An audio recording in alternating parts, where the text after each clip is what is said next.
Is a single family house a liability in 2023? Well, that's where you're watching this video. That's why I'm making this video. So, as you guys know, if you guys have watched this channel or if you've been watching this channel consistently, you guys know that outside of, the fun travel vlogs and stuff that I do, I'm also an actual licensed Florida real estate agent. Now, I've been in the game for going on 4 years now, and I've seen a lot, and I've been through a lot, just dealing with people with single family properties, dealing with people trying to buy commercial properties, dealing with people trying to buy any form of real property that you can think of. And I've also, I've lived during times where, it was the 2008 recession. I've lived through times where, the market was really, really up and people were making a ton of money. I've lived in times where the market was really, really down. And technically, at the recording of this video, we're in a recession right now. The Fed just hasn't admitted it yet, right? But what I will say is that a big debate that I've started to see on YouTube and on a lot of other video platforms and a lot of articles, especially on Twitter too, is that a lot of people have been debating on whether or not a single family house is a liability. Now, who started this topic and kind of got it trending? It was somebody who's one of the more popular names in the real estate game, Grant Cardone. Now, Grant Cardone, if you guys have watched some of my videos, I'm not necessarily a fan of Grant Cardone, but, he makes his money how he makes his money. He made a ton of money in real estate. And he also makes a ton of money in selling real estate courses. But the one thing that I can agree with Grant Cardone is that single family homes, buying a single family home when you don't have consistent cash flow or you can't necessarily buy that property outright cash is 100% a liability. Now, this video, I'm going to tell you 8 reasons why it's a liability. But before I get into that, I want to let you guys know that I'm going to give you guys, just some free game, right? So, where a lot of people go wrong, especially a lot of people, people who are not making hundreds of thousands of dollars or people who tend to graduate college, society makes it to where as soon as you graduate high school, you go to college. Most people, they tend to get in debt. You either go to college and go to the military, and you save up some money and you get a traditional mortgage and you buy a home. Well, if you don't necessarily have your life figured out, life don't really work like that. And also, that can mess up your life if you don't really know what you want to do. Buying a home is not just, I'm buying this to show that I'm doing better than my peers. Because these 8 reasons that I'm actually finna give you guys are actually gonna kind of make you rethink just buying a home just because you're trying to feel like you're doing better than your peers, or you're trying to feel like you're accomplishing something because you may feel like you're behind in life, if that makes sense. So the number one reason why I think buying a single family home is a liability, and before I even get into it, I want to say, if you can afford to buy a single family home cash and it not hinder your pockets or not mess up the amount of money that you're bringing in a month, do so. If that works for you, kudos to you. But does that work for the average person who's struggling, working a 9 to 5 in America? No, it doesn't work. And here's reason number one. Reason number one is maintenance and repair costs. Oftentimes when I'm working with clients who are not investors or people who are trying to buy their very first property, they're always so eager to, get me to get the seller to pay for closing costs, get me to get the seller to pay for a new roof, get me to get the seller to pay for a new HVAC system, this, that, and the third, which is a part of my job of representing them as a real estate agent. But what a lot of buyers don't realize, or a lot of new homeowners don't realize, or people who are getting into the real estate game, is when you're buying any form of real estate, you have to put money up for a rainy day. Once you secure the property, and while you might buy the property and everything's brand new, everything is not going to stay brand new. When it's time for the roof to be replaced, or if the roof starts to leak, or appliances start to break, or the plumbing starts having problems, you have to pay that. The seller don't have to pay it no more once you close on that property.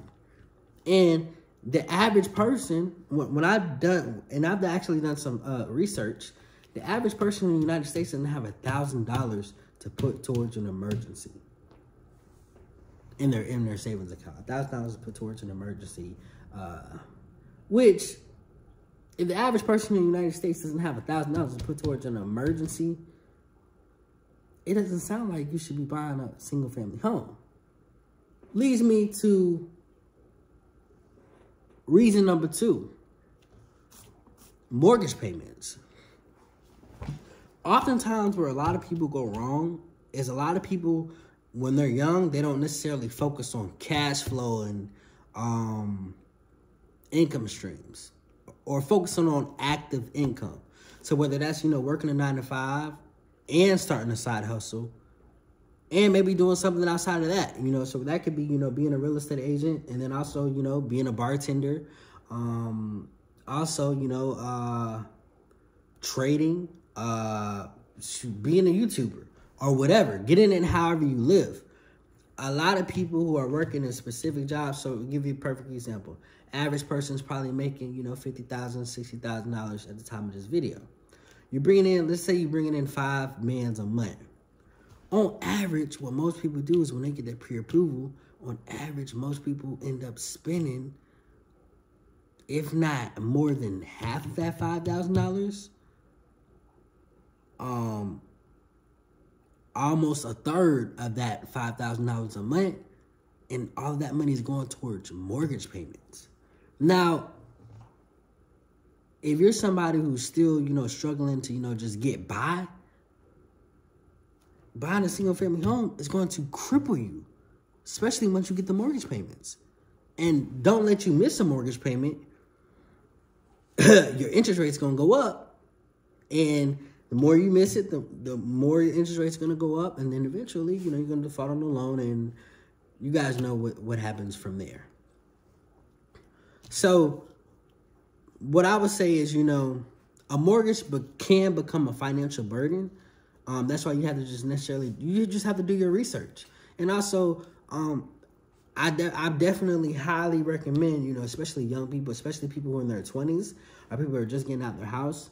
Just because you want to be out and about and just be grown doesn't necessarily mean you need to move out right away. Don't move out until you're ready and until you can actually afford to. If you're not financially stable, or barely financially stable, you definitely should not be buying a house. In some cases, it is okay to rent. I know it's a lot of, online gurus that preach renting is trash, this, that, and the third. In some cases, it is okay to rent, especially if you don't know what you're doing or you don't know what direction in life you're headed in. Buying a single family home is a very, very big decision, especially when you're financing. Leads me to topic number 3, property taxes. What a lot of people don't know is how a lot of investors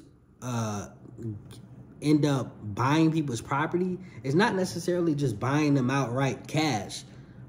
A lot of people, taxes for their property ends up being so high to where they can't pay it. So after people have, they can't afford to pay their mortgage and they end up not being able to pay their taxes, people can actually bid to buy and pay your taxes, and they'll become the new owner of your home. So what does that have to do with the taxes? So with property taxes, in most states, property taxes is usually based on the assessed value of the home. So if the value of the property increases, so will your tax bill.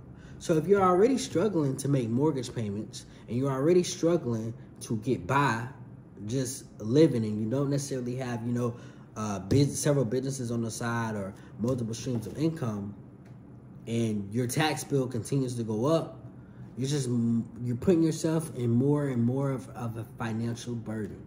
And this is also another thing I want to let you guys know. Going back to the mortgage payments.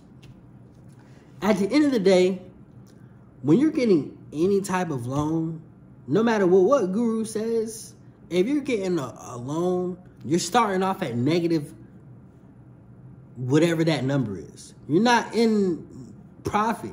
Just being realistic. If you're getting a loan for $300,000 and you're paying that over 30 years, that's a loan for $300,000, and it's probably by the time you're done paying it, it's going to be more than double. But you're starting off at a negative. What you could do is you could just focus on learning new skill sets or developing new skill sets to kind of develop cash flow to where you can be able to afford to pay these things outright, or partner with people who you guys can put your money together and pay for things outright. Which leads me to number 4, homeowners insurance. Most single-family homes in America require homeowners insurance, and homeowners insurance is not cheap.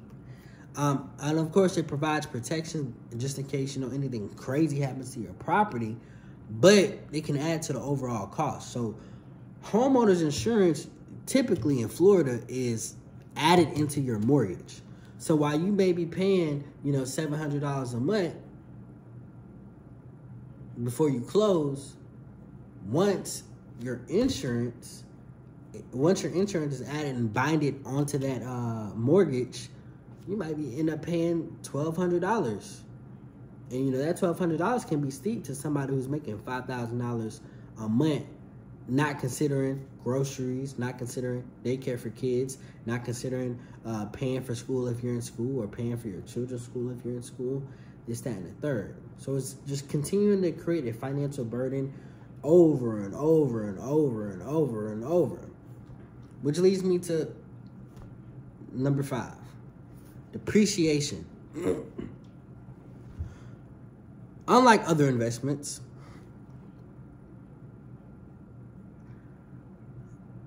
real estate can depreciate over time. And really, other investments can depreciate over time. What goes up must come down. So it's not 100% guaranteed when you buy real estate that everything's always going to be 100% up. That's not just realistic. But what I will say is that, say you run into hard times, you got a mortgage on a property, you run into financial issues and you can't necessarily afford the property anymore. Well, if you haven't been taking care of that property, or you can't afford to maintain the repairs or to provide maintenance on the property, your property is going to start deteriorating and depreciating. So it's a perfect example. When the roof goes, if you have a 15-year-old roof and your roof is leaking and your roof is having this, that, and the third, the water heater is old, it hasn't been replaced, HVAC system is old, hasn't been replaced, that depreciates the property value. So say you're in somebody who, you need to sell fast. You're not going to get the full amount of what you probably sold it for, or more than what you bought it for, or more than what you bought it for, because you didn't maintain the things that were maintained when you bought the property. Think on that. Number 7, liability. As a homeowner, you are definitely responsible for accidents that recur on your property. So things can happen, whether it's, the swimming pool getting clogged up, all type of things. You have to be prepared for accidents, and most people don't have an emergency or savings account to take care of things that happen. What happens when a hurricane just comes and just wipes the whole roof off? Insurance is going to take a couple of days, if not months, to come out and provide you the funds to get those things fixed. So what money do you have stashed up to where, okay, you can do this? You can go move your family to a hotel. You can go move your family to an Airbnb real quick while you get that situated. Those are things that people don't think about. And lastly, number 8 is market fluctuations. The real estate market, as you guys all know, during the current times right now, can be highly unpredictable. The value of single-family homes can fluctuate over time, and homeowners may find themselves with a property that is worth less than what they paid for it, which can be a liability if you need to sell or finance it. So as the market fluctuates, everything in real estate and really everything in life is all about timing. Just because it's a good time to buy for Sosa does not necessarily mean it's a good time for you to buy. You have to do what's best for you at the right time for you. You shouldn't be trying to buy a property because my brother just bought a property or whatever. Or because social media is making you feel like, oh, I need to buy my first property. If you're not ready, you're not ready. You have to be realistic with yourself. Now, for people who are ready to buy a single family property, preferably, I look at it like this.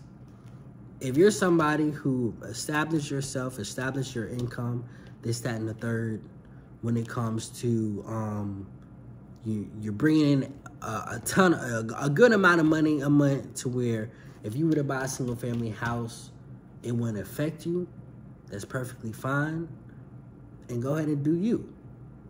But for the average person, it's not realistic, and it's more of a liability. Just in general, when it comes to having a family and taking care of a family, or taking care of a single family house, all of those things are liability. Why? Not because, they're just family, or because you value these things with love and affection, this, that, and the third. It's because the reason why they're liabilities is because they can't create cash flow. You can't take no value out of it. You can, if you're living in a property, you can't, unless you're gonna rent a room out, which the average person, if I'm living in a house and there's not a duplex, why would I, and I'm living with my whole family, I got my wife, kids, this, that, and the third, why would I rent a room out to somebody? The average family in America is not doing that. And that's just being realistic. But it's possible. But I hope this video made you guys think. If you like it, please definitely like, subscribe, and share. If you guys want more content like that, just go ahead and comment below. If you guys want different content from me on this channel, just comment below. Like, subscribe, and share. I hope you guys like it. Peace. And also, if you guys want to connect with me on any business ventures, just check the description. Everything's in there.